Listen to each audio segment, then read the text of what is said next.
In section 1.2, you'll be asked to describe and write equations of transformations. A typical example would be if your parent function was f of x equals x squared, the graph would go through the points 0, 0, and 1, 1. And because 2 squared is 4, the point 2, 4. So you would sketch your original parent function parabola right here. And then it would ask you to write or transform the function so it shifts vertically up 2. So your new function would be the f function shifted up 2. And its equation might be something like g of x equals x squared plus 2. So you would take all the original points and just move them up 2. And then sketch your graph of the new function.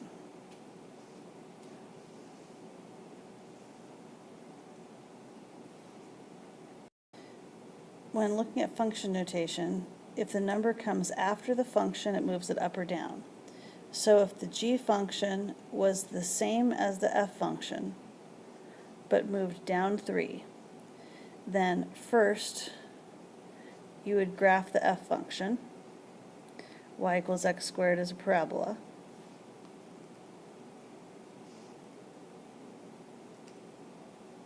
Then you would take every point on that function and move it down 1, 2, 3. Move it down 1, 2, 3. Move it down 1, 2, 3. Once you had all the points plotted, you would sketch the new function. The new function's equation would be g of x equals x squared minus 3. Technically, if you have good algebra skills, you don't need the graph. Let's say your original function, f of x, was x squared plus 4. And the g function was to take the f function of x plus 2. Okay, let's try that. So we're going to take x plus 2 and substitute it in to the f function. So this is going to be x plus 2 squared plus 4. This needs to be FOILed, so it's x plus 2 times x plus 2, which you go first, x squared plus the outside plus the inside plus the last plus that 4 right there. And so your final answer, I'll put it up at the top here since I don't have room, is g of x equals x squared plus 4x plus 8. Okay, that is a very algebraic answer. And it's perfectly fine, this is an algebra class, to get the answer algebraically. But let's say I did the same thing, but I wanted to do it on the graph. So f of x was x squared plus 4. And g of x was f of x plus 2. Well, this is saying that the whole function is going to get shifted to the left too. So my original function is a parabola that's moved up 4. My new function is going to get shifted to the left too, so it's going to be right here. So let's look at this new function. This new function is g of x equals, actually we'll go up here, g of x equals, let's see, it's moved to the left 2, so x plus 2 squared, and it's moved up 4 plus 4, And if I were to, I could stop there, that's okay is the answer. It's the right equation for the graph. If you wanted to double check that it matched your other answer on the previous slide, it's still x plus 2 squared, which is x plus 2 times x plus 2 plus 4, which if you multiply out is x squared plus 4x plus 8. So you can consider these equivalent answers.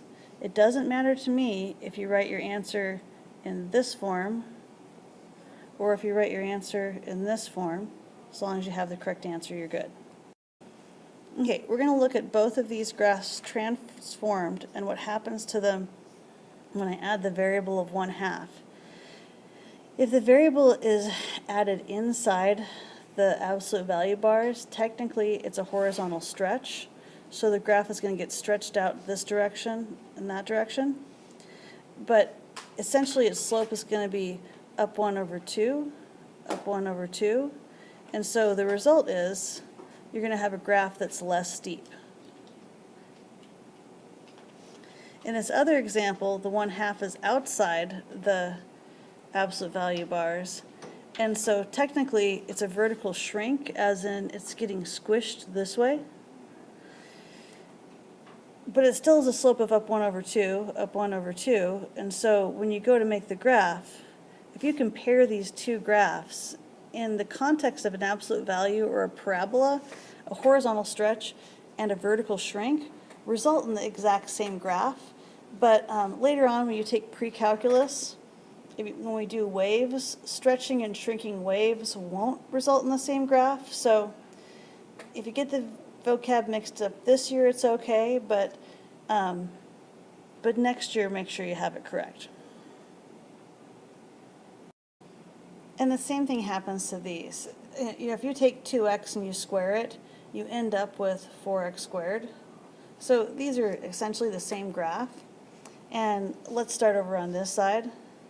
This is a over 1, up 1, 2, 3, 4 shaped parabola. So if I make a parabola that's over 1 and up 4, I would consider it a vertical stretch because it is more narrow than the parabola that was over 1, up 1 that started like this, because it got stretched upwards. Now technically, this is a horizontal shrink over here on the left side, but it's still the same graph. It's just because the 2 is inside the parentheses, you think of it as the original graph got pushed in and shrunk horizontally. Once again, the distinction between those two is not going to matter until you get into sine and cosine waves. So for now, if you mix them up, it's not a big deal, but you do need to know if it's a stretch or a shrink. Okay. When you look at a function where the number is inside the parentheses, like x minus 3 squared, then this is always going to move the graph left or right, and you have to think about what would make it equal to 0. So if I took the inside the parentheses and made it equal to 0, I would get a positive 3, so this graph is shifted to the right 3. One of your most common mistakes on your quiz will be to move it left or right in the wrong direction. And some graphs get translated in more than one direction. Like if you had f of x equals the absolute, let's go 2 times the absolute value of x minus 3 minus, let's go 2. So if we go through each of the pieces, this piece right here is going to move the graph to the right 3. So I'm going to go 1, 2, 3. And this piece right here is going to move the graph down 2, 1, 2. So now I know where to start the graph. But then I need to look at the shape. The shape of this graph is given by 2. And so if I were just to graph y equals 2 absolute value of x, it would be a over 1 up 2 graph. And it would be V-shaped. So over here, I'm going to do a over 1 up 2 graph and make it V-shaped. I'm just starting it in a different spot. that starting at a different spot is translating it to the right 3 and down 2. Reflections are usually easy for people. Like if you take y equals x squared, your parabola, and you change it to y equals negative x squared, then when you go ahead to make that graph, the negative in front of the x squared just flips it upside down. We call that a reflection in the x-axis. Although on your quiz you're going to have a slightly more challenging question. Like let's say I had y equals, let's say x plus 2. So that's a line moved up 2. Here's y equals x plus 2. If I were to draw the reflection of that line, and in this case reflect the line in the y-axis, then every point would move straight across the y-axis. So this would move to here, this would move to here, this one would move to here. And your job is going to be to write the equation of this new line. Well, the new line starts in the same spot, but it has a negative slope, so the reflection will be y equals negative x plus 2. Probably the most challenging problems you'll have on the quiz will be the problems where you have to write the equation. So here's my original function. It's y equals, see it's to the left 3, so x plus 3 squared. It's shifted up 2.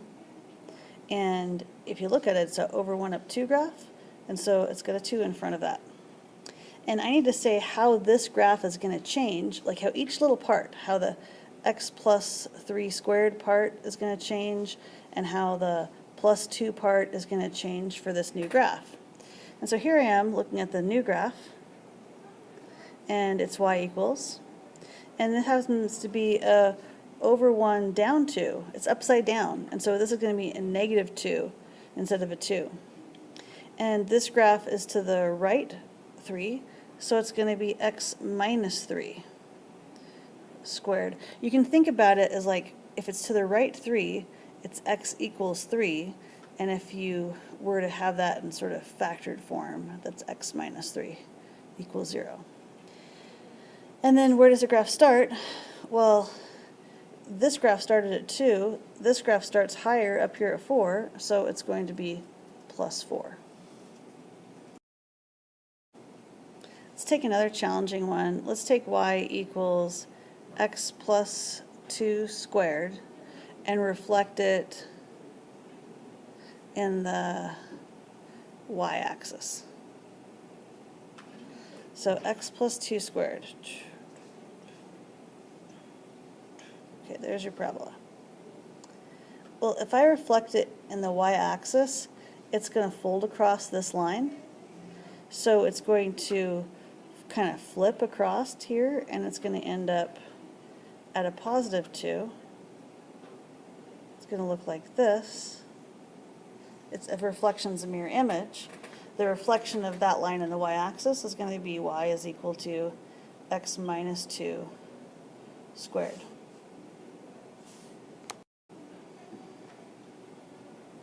Okay, do your homework. Ask questions in class. Study your notes. Make sure you know the 4 basic graph shapes: linear, quadratic, absolute value, and square root. You should be all good to go for the first quiz.